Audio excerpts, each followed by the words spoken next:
नमस्कार प्रिय मित्रों में आप सभी का एस्ट्रो फ्रेंड विजय तिवारी।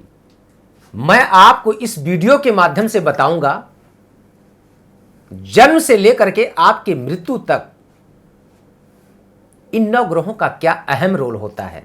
आज इस वीडियो के माध्यम से आप सब इस बात को अच्छी तरह से भली भांत समझ जाएंगे कि 9 ग्रहों का मतलब मेरे जीवन में सब कुछ है, 12 राशियों का मतलब मेरे जीवन में सब कुछ है। अगर ये 9 ग्रह नहीं होते तो मेरा आपका शायद जन्म भी नहीं होता। हर एक ग्रहों का हमारे पार्ट्स ऑफ बॉडी पे आधिपत्य है। 12 राशियों का हमारे पूरे पार्ट्स ऑफ बॉडी पे आधिपत्य है। गर्भाधान से लेकर के और मृत्यु तक हर एक प्लैनेट्स का ही आधार है। उन प्लैनेट्स के प्रभाव के कारण ही कई बार आप देखते हैं नाना प्रकार के प्रयत्न प्रयास करने के बावजूद भी संतान का योग नहीं बन पाता है। क्या वो पत्नी चाहते नहीं? यहां तक कि मेडिकल इलाज कराने के बाद भी आज के डेट में वैज्ञानिक युग में भी आईवीएफ के थ्रू भी संतान की उत्पत्ति करना चाहते हैं, इसके बावजूद भी संतान की प्राप्ति नहीं कर पाते हैं। कई बार अगर मैं मृत्यु की बात करूं, जिनके पास बहुत पैसे हैं, सारे इलाज सारी व्यवस्था के बावजूद भी अपने आप को अपनों को नहीं बचा पाते हैं। कहते काल के गाल में व्यक्ति का यह जन्म समा जाता है, नहीं निकाल सकते हैं। विधि का विधान है। जैसे 9 ग्रह हैं, 12 राशियां हैं, मेष से लेकर के मीन तक और सूर्य से लेकर के 9 ग्रह यानी राहु और केतु तक हर एक ग्रहों का अलग अलग स्थान पे अधिपत्य है। जैसे कोई भी स्त्री जातक रजस्व वाला धर्म के बाद में जब उसको संतान का योग बनता है यानी गर्भाधान का योग बनता है, तो वो संतान सिर्फ 9 महीने के अंदर 9 महीने के बाद संतान की उत्पत्ति होती है, लड़की हो या लड़का हो। 9 ग्रहों का अधिपत्य फर्स्ट मंथ से लेकर के और 9 मंथ तक यानी 9वें महीने तक पूरा आपके ग्रहों पे ही डिपेंड है।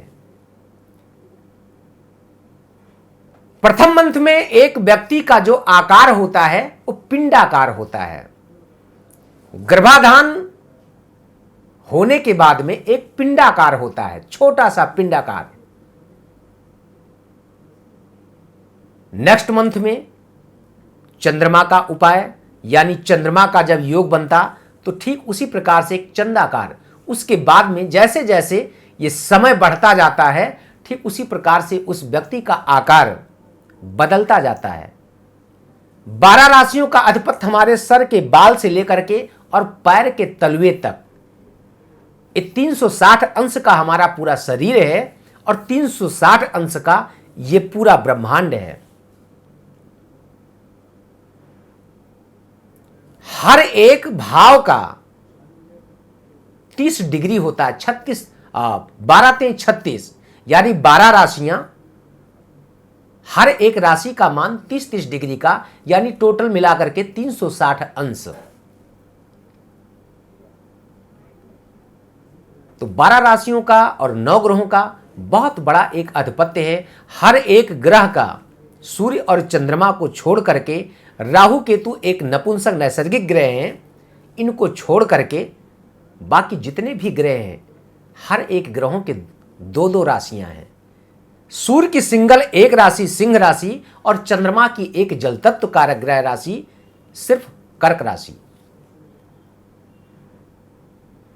कई बार आपने देखा होगा जिन बच्चों का गर्भाधान शुक्ल पक्ष में होता है, उजाली रात में होता है, ऐसे जातक बहुत सुंदर बहुत शोभायमान होते हैं और काफी चंचल होते हैं। जिनका कृष्ण पक्ष में होता है, ऐसे जातक ब्रिटिश कलर गेहुआ होता है और ऐसे जातक थोड़ा सा उग्र स्वभाव के होते हैं।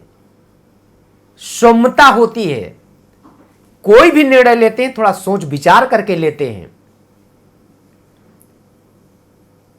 अगर किसी जातक की पत्रिका में लग्न से पंचम की दशा चल रही है, साथ में कहीं भी गुरु की दशा चल रही, शुक्र की दशा चल रही, यानी स्त्री पुरुष कारक की स्त्री कारक दशा चल रही है या पुरुष तत्व कारक दशा चल रही है, तो ऐसे जातक के जीवन में उस टाइम पे पुत्र या कन्या, स्त्री कारक की दशा चल रही तो कन्या रत्न की प्राप्ति होती है, पुरुष तत्व कारक ग्रह की दशा चल रही तो पुत्र रत्न की प्राप्ति होती है।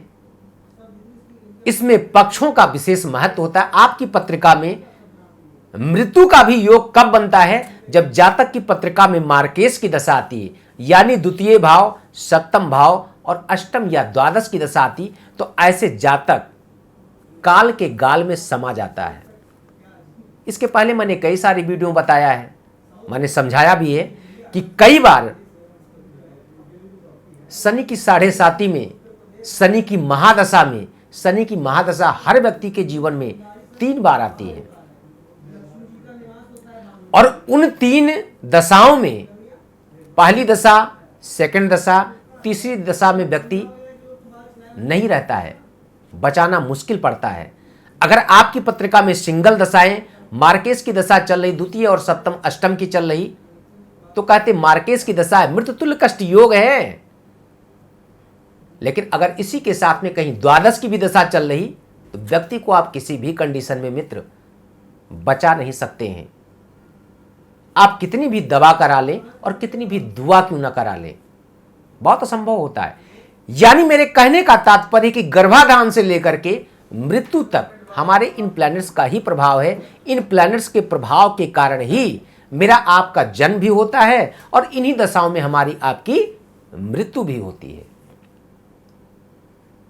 हमेशा एक चीज का ध्यान रखना चाहिए, प्लैनेट्स के आधार पे हमारे आपके जीवन में सुख और प्लैनेट्स के आधार पे हमारे आपके जीवन में दुख, दोनों चीज हमको प्राप्त होता है। अगर आपके मन में भी कोई प्रश्न है, कोई सवाल है, तो अपनी पत्रिका पे आप मुझसे डिस्कस कर सकते हैं। उसके लिए आपको करना क्या होगा, जो स्क्रीन पे नंबर दिया जा रहा, इस नंबर के माध्यम से आप मुझसे जुड़ सकते हैं, मुझसे व्यक्तिगत रूप से आप बात कर सकते हैं, मिल सकते हैं और अपनी पत्रिका पे संपूर्ण जानकारी आप प्राप्त कर सकते हैं। जीवन में आपकी किसी भी प्रकार की समस्या क्यों ना हो, हर एक समस्या का समाधान आप सब प्राप्त कर सकते छोटे छोटे उपायों के द्वारा। तो आज के इस वीडियो में सिर्फ इतना ही। पुनः कुछ नए विषय, नए टॉपिक को लेकर के फिर मैं आपसे चर्चा करूंगा। तब तक के लिए नमस्कार। जय श्री सीताराम।